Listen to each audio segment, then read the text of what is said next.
Dani Alves agora é dono de clube de futebol, e isso é porque o jornalista Bruno Andrade informou que ele comprou o Sporting Clube de São João de Ver, que disputa a terceira divisão portuguesa. Segundo a informação, Dani Alves estuda voltar a jogar futebol e ele vem treinando focado em sua casa. Inclusive, acredita que consegue pegar ritmo de jogo em apenas 30 dias. Afastado do futebol desde 2023, quando foi acusado e depois preso na Espanha por agressão sexual, o lateral direito estuda voltar a jogar por pelo menos 6 meses, ou seja, até junho de 2026. Hoje, com 42 anos, o brasileiro foi absolvido pela Justiça da Espanha em 2024 das acusações, pois ficou concluído por unanimidade que o depoimento da jovem espanhola que o acusava era insuficiente. Desde que ele saiu da prisão, ele passou a trabalhar nos bastidores do futebol, especialmente lá na Europa, quase como empresário, mas sempre com a ideia de voltar a jogar.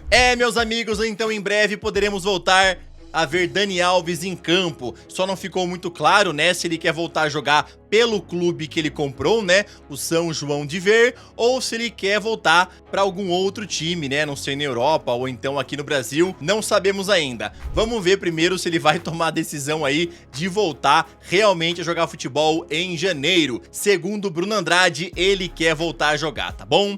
Eu sou o Todd, seja muito bem-vindo para mais um vídeo aqui no canal, onde eu vou te contar muito mais coisa interessante. Corinthians é campeão da Copa do Brasil e depois Memphis Depay desabafou. Bora falar também sobre Vinícius Júnior, que vive uma situação bem complicada lá na equipe do Real Madrid, foi vaiado no último sábado. Bora ver como é que foram os principais jogos de ontem lá do futebol europeu, e fora isso eu vou te contar muito mais coisa interessante. Então você já sabe, né? Sem mais enrolações, solta a intro!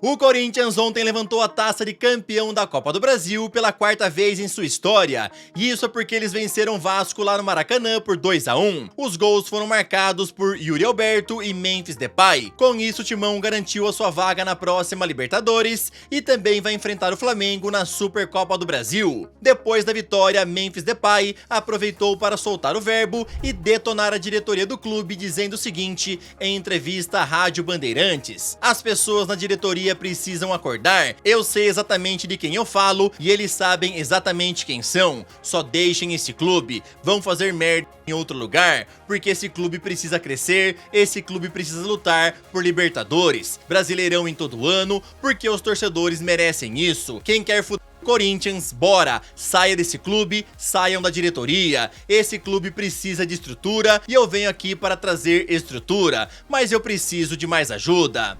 Meus amigos, o Memphis Depay falou o que muitos torcedores corintianos gostariam de dizer aí na cara da diretoria, né? Faz um bom tempo aí que o clube já é gerido de uma forma muito ruim, já fazem muitos anos, né? E agora o Memphis Depay resolveu aí botar a boca no trombone e realmente detonar a diretoria. A torcida espera aí que algumas mudanças, né, aconteçam aí para o ano que vem em relação à diretoria, presidência e outras coisas mais, né, em relação à gestão do clube, melhor dizendo. E vamos ver o que é que vai acontecer. Esse ano não foi tão ruim para a equipe do Corinthians como muitos imaginavam, né? Eles venceram aí o Campeonato Paulista e também venceram a Copa do Brasil, garantindo vaga na Libertadores e também na Supercopa do Brasil. O Atlético Mineiro passa por uma reformulação do elenco visando a próxima temporada e com isso alguns nomes devem ir embora, como por exemplo Rony. O jornalista Everton Guimarães informou que Santos e Bahia já demonstraram interesse no atacante, inclusive as propostas devem chegar nos próximos dias. O Atlético Mineiro já deixou bem claro que aceita negociá-lo, mas também tem números definidos a respeito da sua venda. O empréstimo também não está descartado pelo time de Belo Horizonte, já que Rony Rony tem um salário muito alto. O Bahia gosta muito do jogador e vê nele uma boa oportunidade de mercado. Primeiro, uma oferta deve chegar ao staff do Rony e caso ele aceite, as negociações com o Atlético vão começar. Já em relação ao Santos, a equipe busca uma peça de reposição para a provável saída de Guilherme, que está muito perto de se tornar o novo reforço do Houston Dynamo, lá da MLS. E agora eu quero perguntar para vocês, torcedores do Bahia e torcedores do Santos, vocês queriam ver o Rony chegando aí na sua equipe? Lembrando que lá no Atlético ele tem um salário bem salgadinho, né? Ultrapassa um pouco, né? O valor de R$1 milhão mensais. E por isso que o Atlético topa tranquilamente vendê-lo, até porque, né, boa parte da torcida não aguenta mais ver o Rony em campo e quer ver ele sendo negociado. Então quero saber de você, torcedor do Bahia e do Santos. Vocês querem o Rony no seu time? Comenta aí, tá bom? Agora, rapidão, queria te pedir aquela moral, deixa o like no vídeo, se inscreve no canal e também ativa o sininho. Aqui sempre tem vídeos novos pra te deixar muito bem antenado em relação a esse esporte tão maravilhoso e amado por todos nós. Se você tá aqui é porque você ama futebol e eu quero te contar aonde é que eu faço as minhas apostas esportivas, que é lá na Blaze, plataforma somente para maiores de 18 anos e aonde você sempre tem que jogar com muita responsabilidade. Lá na Blaze tem odds ao vivo o tempo inteiro, qualquer momento que você vai entrar lá vai ter um jogo acontecendo e também quero te falar que tem vários campeonatos, tem Brasileirão, tem também Liga Italiana, Premier League e muita coisa legal, tá bom? Além de também ter outros esportes. Nessa reta final de ano, como não temos o Brasileirão, né? Eu tô de olho na Premier League e por isso que eu vou entrar na vitória do Liverpool contra o Wolverhampton e também na vitória do Arsenal contra o Brighton. Pronto, a minha aposta está feita. Clica no link do primeiro comentário fixado e vai lá conhecer a Blaze para você poder fazer as suas apostas nos seus jogos favoritos.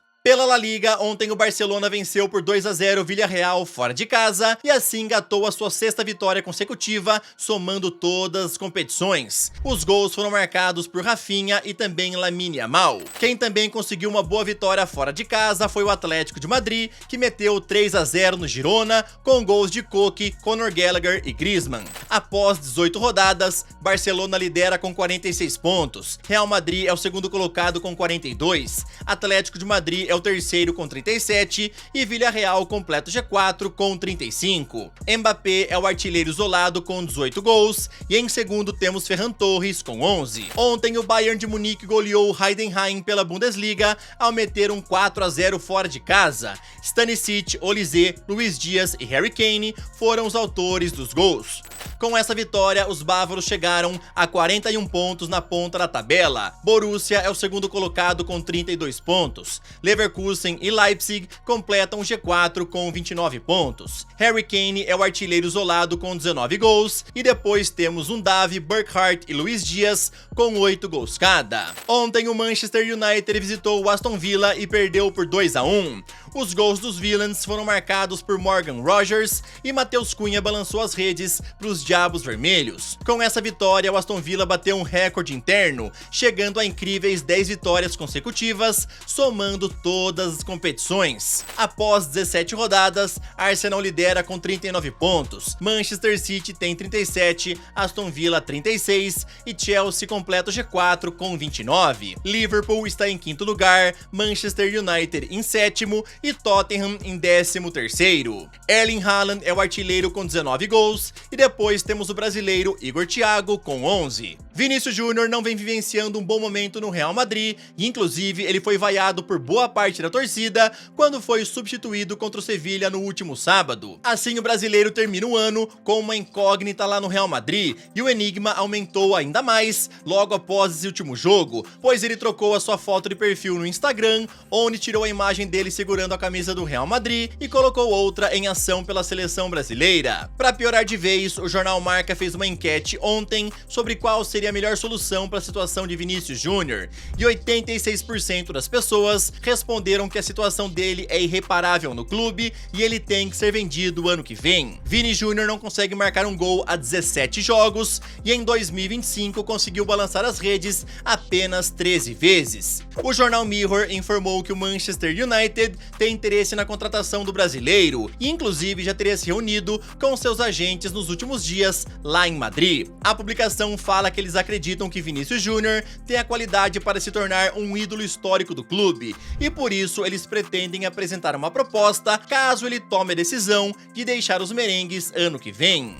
Meus amigos, Vini Júnior vaiado após ser substituído no jogo contra o Sevilha e vale a pena lembrar que o Real Madrid venceu esse jogo, tá? O Real Madrid não perdeu, galera, mas mesmo assim a situação do Vinícius Júnior tá cada vez pior lá e uma saída parece cada vez mais provável ano que vem. Vale a pena lembrar que a Arábia Saudita também quer pagar um bom valor aí por ele e vamos ver o que é que vai rolar. Na tua opinião, Vinícius Júnior seria uma boa contratação lá pro Manchester United para esse projeto do Rubem Amorim? Fala, Neymar segue focado em estar entre os convocados para a Copa do Mundo e reafirmou sua convicção de que vai estar lá, mandando uma mensagem direta ao técnico Carlo Ancelotti. Durante a participação no palco do show Tardezinha do cantor Thiaguinho, Neymar foi direto ao falar o seguinte: "Eu gostaria de dizer que vamos fazer o impossível para trazer a Copa do Mundo para o Brasil, o possível e o impossível. Em julho de 2026 vocês podem me cobrar. Alô Ancelotti, ajuda nós, né?" Um pouco depois, Thiaguinho falou sobre Neymar marcar um gol na final, caso o Brasil realmente chegue até lá,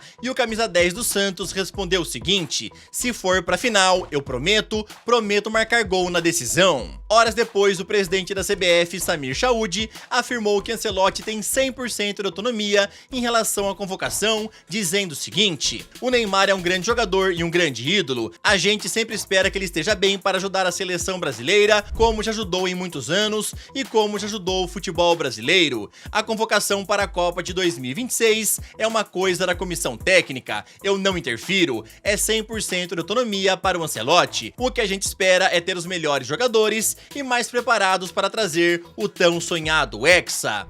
Meus amigos, o Neymar está focado, está convicto de que vai estar na Copa de 2026 e obviamente, se ele estiver bem, 100% fisicamente, ele vai ser convocado pelo Carlo Ancelotti, acredito eu, né? A última chance de teste antes da Copa do Mundo é na data FIFA de março, que é a última convocatória antes do Mundial. O Brasil vai enfrentar em amistoso a Croácia e também a França, e confesso que eu gostaria muito de ver o Neymar jogando. Vamos ver o que é que vai rolar, né? Vamos torcer para ele não ter nenhuma lesão nesse começo de 2026 e ter um ótimo início de temporada para poder ver ele defendendo a camisa do Brasil.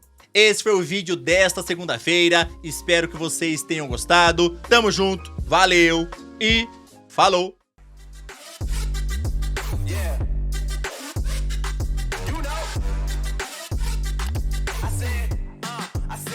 It's gonna be a long night.